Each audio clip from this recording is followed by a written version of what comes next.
Bienvenue dans ce 6e épisode de mon podcast dédié à l'aventure d'adoption de mon futur frog.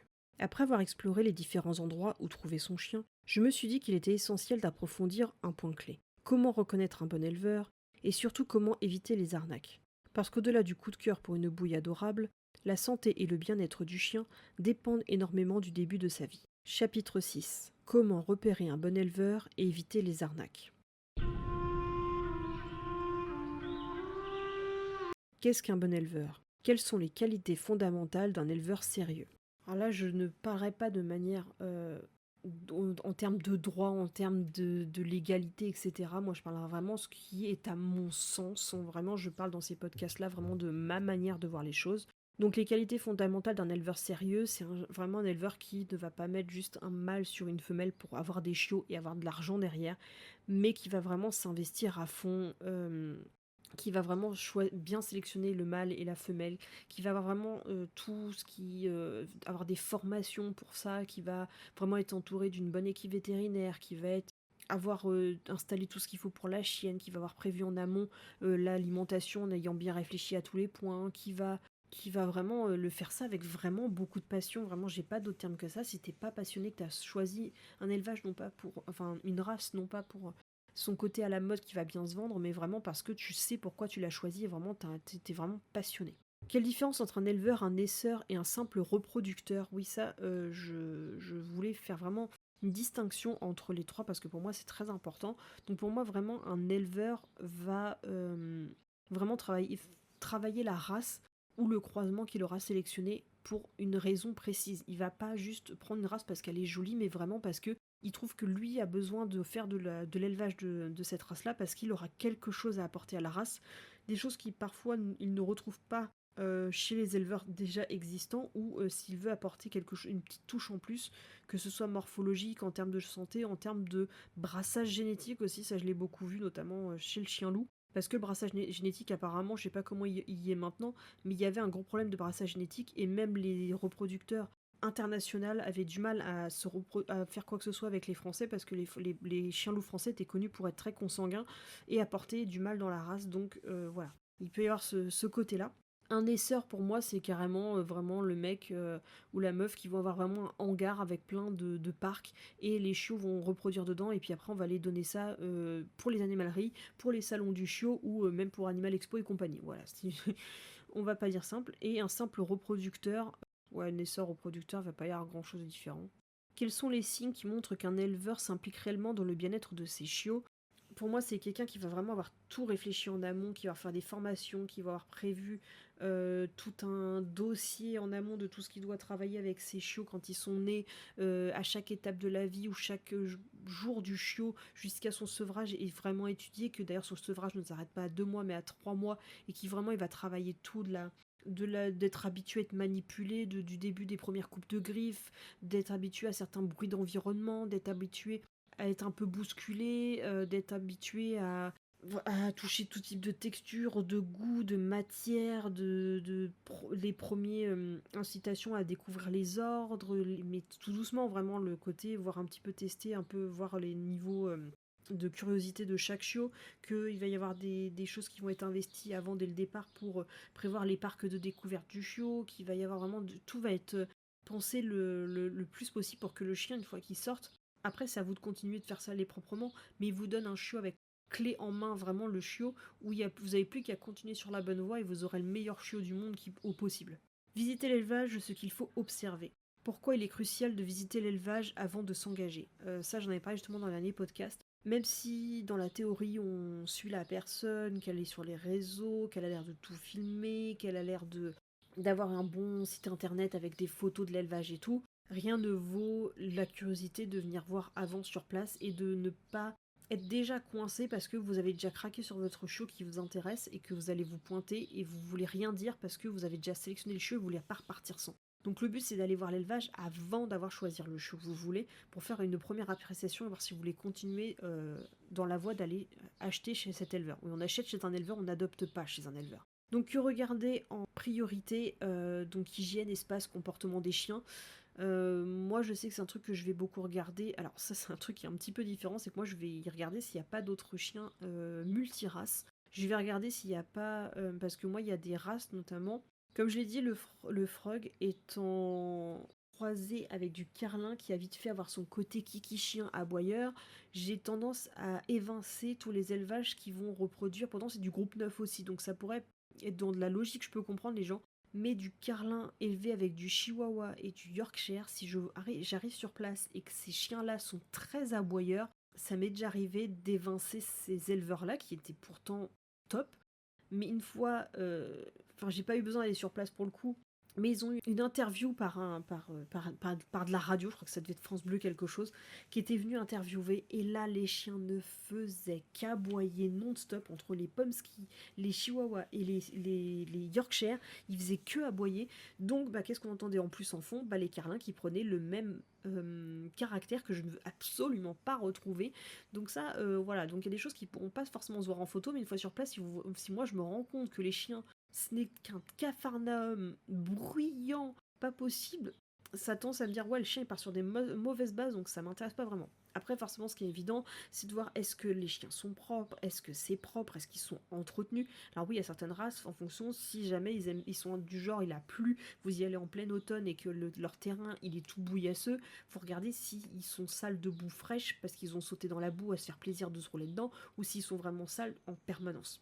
Et puis après, il faut voir pour visiter les locaux, voir si les locaux sont propres, s'ils sont bien changés, si ça vous paraît réglo. Bon, après, il peut y avoir tout prévu en amont, mais quelqu'un qui est pas éthique, ils vont pas forcément penser à tous les détails. Donc c'est à vous de penser à chaque détail.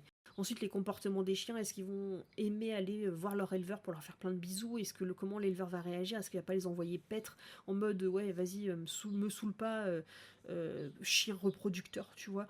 Ou si au contraire en fait tu vois qu'il y a vraiment une relation de confiance entre les éleveurs, si jamais il va vers une mère pour vous présenter une portée ou quoi que ce soit, regardez le comportement de la mère, si elle a confiance en son éleveur, est-ce que voilà, il y a plein de petites choses comme ça vraiment au niveau comportement, est-ce qu'ils ont l'air apeurés, terrorisés, en confiance, voilà, ça aide pas mal à voir parce que de toute façon une mère stressée va avoir des bébés stressés, donc même si vous le sortez assez tôt, il y aura quand même une transmission au chiot du stress de la maman et c'est pas bon du tout.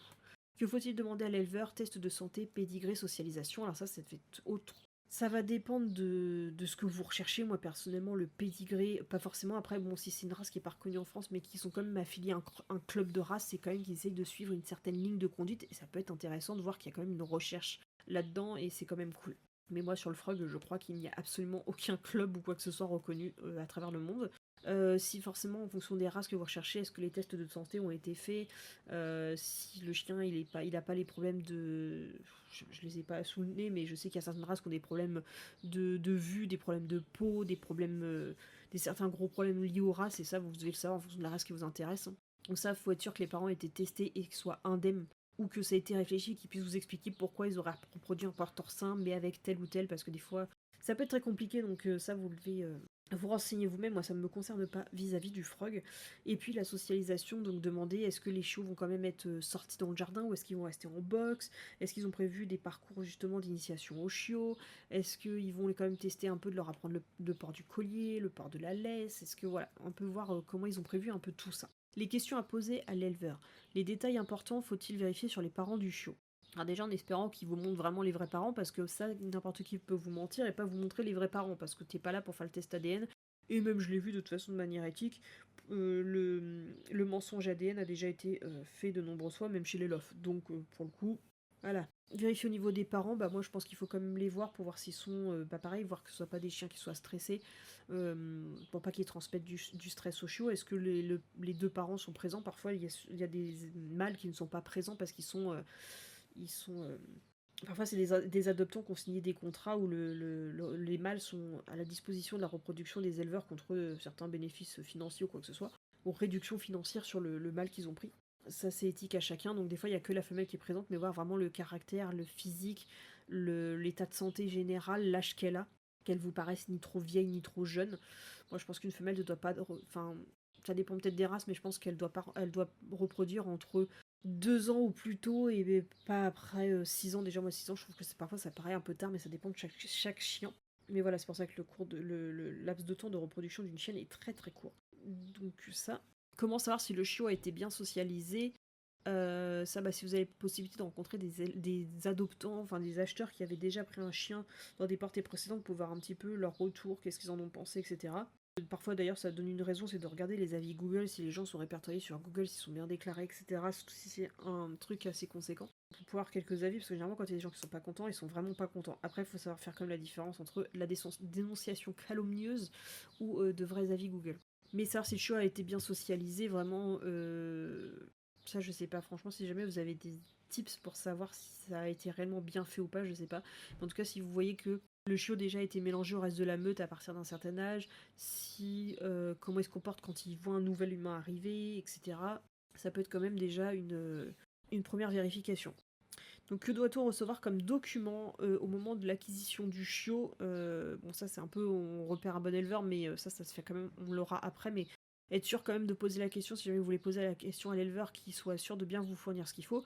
Donc il faudra un certificat vétérinaire qui sera fourni pour certifier que le chiot a été vu et attester qu'il est en bonne santé, en tout cas au moment de la visite, qu'il n'ait pas de problème de cardiaque à l'écoute, qu'il n'ait pas de problème de respiration, qu'il n'ait pas un membre un peu atrophié ou une articulation qui va pas, qu'il soit pas aveugle, sourd ou des trucs comme ça, même si bon, j'ai ma non-confiance envers l'être humain me dit de toujours vous méfier et que certains éleveurs ont leurs petits vétérinaires attitrés qui sont capables de mentir. Mais bon, en théorie, au moins, si vous avez ce certificat-là qui assure qu'il est en bonne santé, théorique, après, vous avez quand même une base pour vous retourner contre eux si jamais ça a été prouvé que c'était du mensonge. Mais après, il peut très bien dire qu'il vous a fourni un chiot en bonne santé et que c'est vous qui l'avez rendu malade. Vous avez forcément un carnet de vaccination.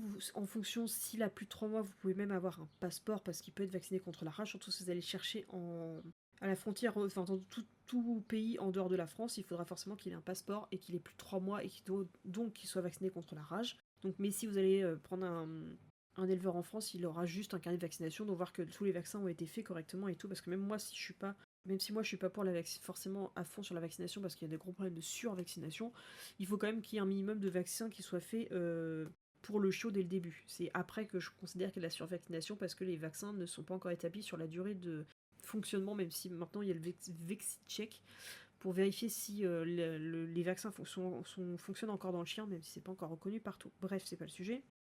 Donc ça, ce sont les papiers principaux. Forcément, si c'est un chien qui est Olof, il vous faut les papiers de pédigré des parents, parce qu'un chiot ne peut avoir qu'un titre provisoire Olof, et après, il faudra qu'il aille se faire valider en concours. Donc voilà. Donc, puis chaque race a sa spécificité, mais ça ne me concerne pas, donc voilà. Mais voilà, principalement avoir un certificat vétérinaire, un contrat de vente, et puis le carnet de vaccination. Si je me trompe pas, généralement c'est tout ce que j'ai eu. Ouais, je crois que c'est les papiers que j'avais. Repérer les arnaqueurs et les pratiques douteuses. Quels sont les signes d'un éleveur peu fiable? Prix trop bas, pas de visite possible, etc. Donc ouais, déjà rien que ça, c'est la base.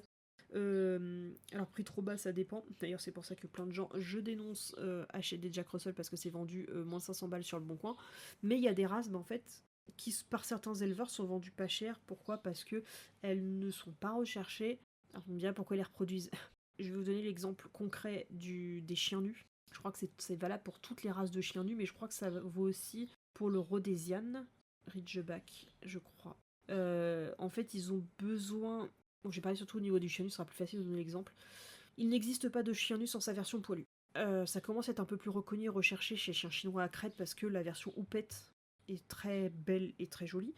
Mais généralement, toutes les races qui existent en chien nu est obligatoirement existe une version poilue parce que sinon après ça commence à mettre des déviances et des tares génétiques. S'il n'y a pas un rebrassage version poilue, pour faire dans les grandes lignes. Donc quand les gens recherchent cette race-là, ils recherchent, généralement ils ne connaissent que la version nue et le veulent pour sa version nue. Mais sauf qu'il faut bien qu'il y ait des naissances des versions poilues dans les portées parce que il y a souvent du brassage génétique, soit par les grands-parents ou par les parents directs, il y a forcément un des reproducteurs qui va être poilu et qui va donc transmettre le gène poilu et il y aura des poilus dans la portée. Sauf que les gens n'en veulent pas spécialement, donc en fait tu vas vendre la version nue 1200 euros et la version poilue dont personne ne veut, tu vas la vendre 500, donc tu fais une moyenne avec sur la totalité de la portée. Voilà, donc petit prix ne veut pas dire mauvais éleveur, mais méfiez-vous quand même. Pas de visite possible, ça c'est sûr que si jamais vous pouvez pas avoir les parents qui sont frileux, qui ne veulent pas vous montrer les chenilles s'il y a, ou s'ils veulent pas du tout vous montrer les autres chiens, comment ils vivent, où est-ce qu'ils dorment, etc. Généralement, s'ils te montrent pas, c'est que t'as des choses à cacher. Donc ça, faut vraiment, vraiment, vraiment se méfier. Pareil, un éleveur qui vous mettrait trop la pression, vite, faut que vous ayez le chercher parce que sinon je le vends à quelqu'un d'autre ce soir, ce genre de choses. Ouais, vraiment, ouais, mais les éleveurs vraiment qui mettent la pression sur le fait qu'il faut que vous dépêchiez, que vous êtes en concurrence avec d'autres, que c'est le premier arrivé, premier servi. Ouais, généralement, ça, c'est pas tip top. Même si j'avoue que des fois, j'ai toujours peur d'avoir un éleveur ou une portée qui me plaise dans le sud et de me dire le temps de faire la route, j'arrive et il est déjà vendu. Comment éviter les faux sites et les annonces frauduleuses? Ça, j'ai envie de vous dire, le bouche à oreille, que les gens vous ont conseillé des élevages et que ça s'est bien passé, le fait que bah faites comme moi, inspecteur gadget, vous allez vraiment stalker la personne dans les moindres faits et gestes pour essayer de voir un petit peu si c'est quelqu'un qui a l'air réglo, si son nom est pas ressorti dans des arnaques d'autres choses. Des fois, vous pouvez penser au chien, mais ça peut être quelqu'un qui a fait des arnaques en termes de vente de voitures ou quoi que ce soit, et tu dis, oula, si déjà dans d'autres domaines, elle a tendance à gruger, ça sent pas très bon. On va pas te sentir, j'ai le nez tout bouché, j'espère que ça s'entend pas trop. Et après, bah, j'ai envie de vous dire, c'est un peu l'expérience qui fait le temps. Vous vous tromperez peut-être une fois, deux fois, mais vous apprendrez de vos erreurs et c'est un peu aussi comme ça qu'on fonctionne. Faut essayer au moins de faire au mieux et d'être en paix avec vous-même. Mais bon, après, on n'est jamais à l'abri du meilleur arnaqueur, quoi. Mais pareil aussi, si jamais vous évitez, alors je sais qu'il y en a qui le font, ça peut bien se passer, mais de manière générale, je vous dirais de fuir les éleveurs qui vous proposent la livraison de chiots. Parce que, en théorie, alors, je peux comprendre que certains fassent importer leurs chiens quand ils sont genre en Russie, en Amérique, en Australie, etc. Vous voyez l'éleveur par visio, etc. Il y a quand même un contact qui est fait et ce genre de choses.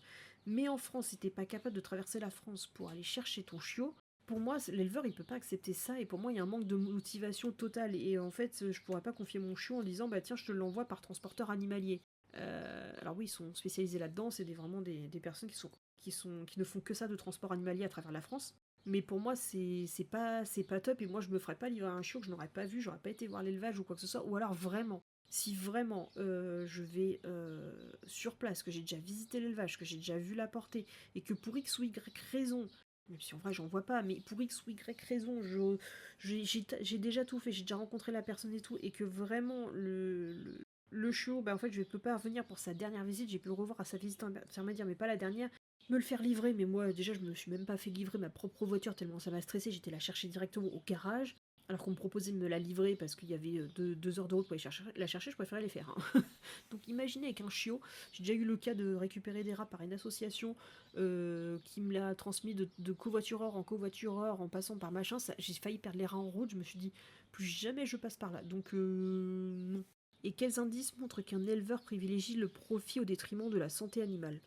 Déjà, si c'est du multirace, que vous voyez, c'est pour ça que des fois, quand vous allez sur le bon coin, maintenant, vous avez le moyen de suivre les profils. Parce que oui, il y en a certains, justement, on peut me dire, oui, le lof, machin, ou les éleveurs qui sont sérieux, qu'est-ce qui dit qu'il a pas fait 10 sites avec 10 noms différents et que t'as du mal à raccorder les infos? Bref, en tout cas, moi, avec le bon coin, c'est ce qui me permet aussi d'avoir une certaine recherche là-dessus.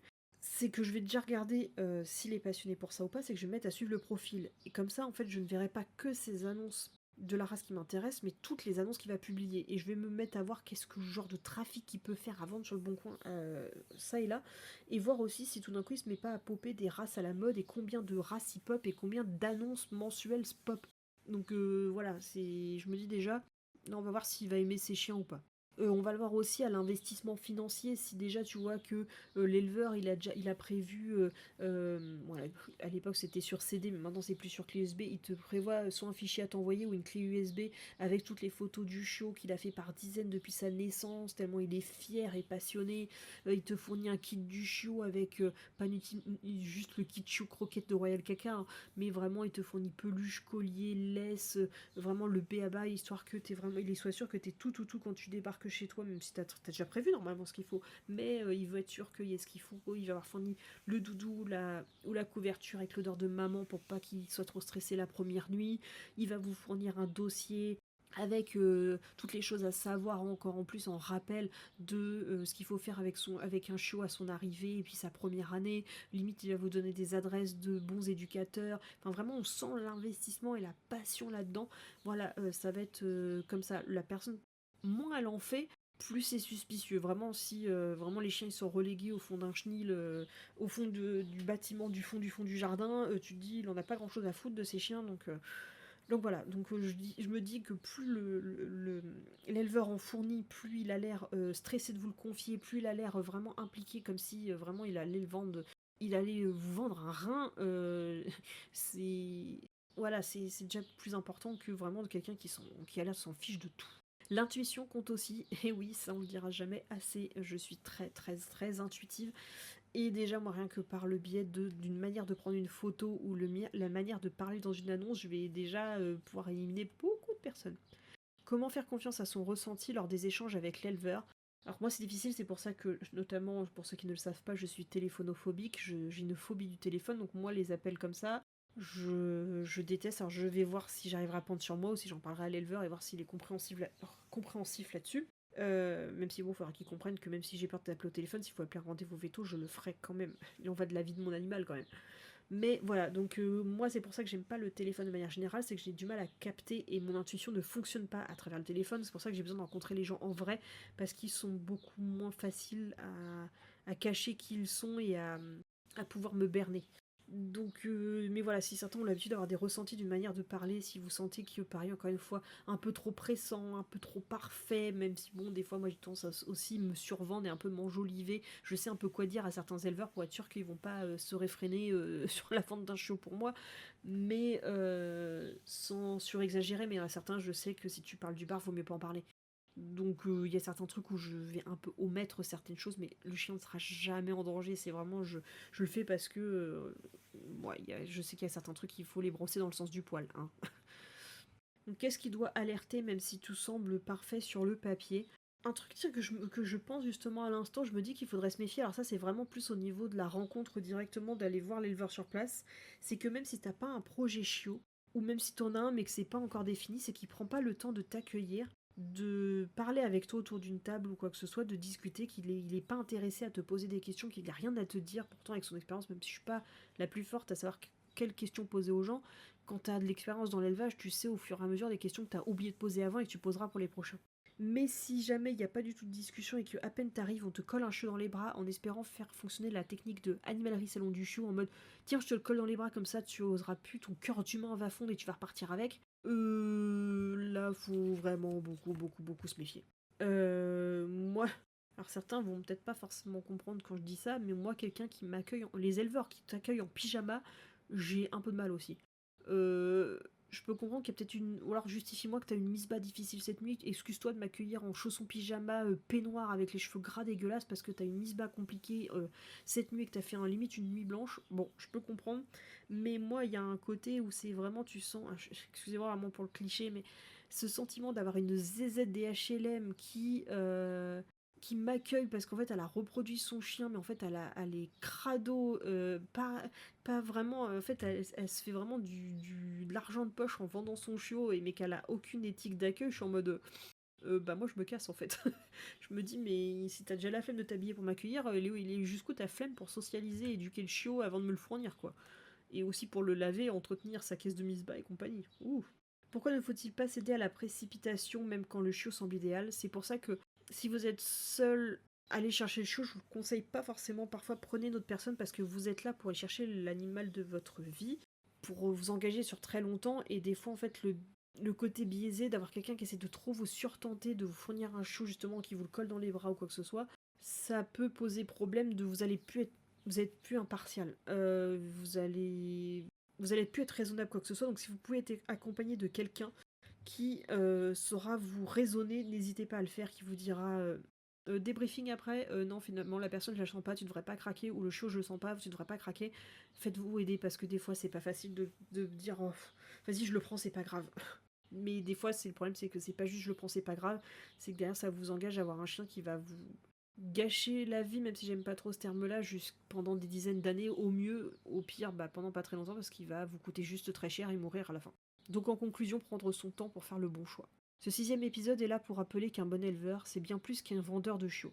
C'est quelqu'un qui met toute son énergie à assurer une vie saine et équilibrée aux petits qu'il fait naître. Trouver la bonne personne demande du temps et de la vigilance.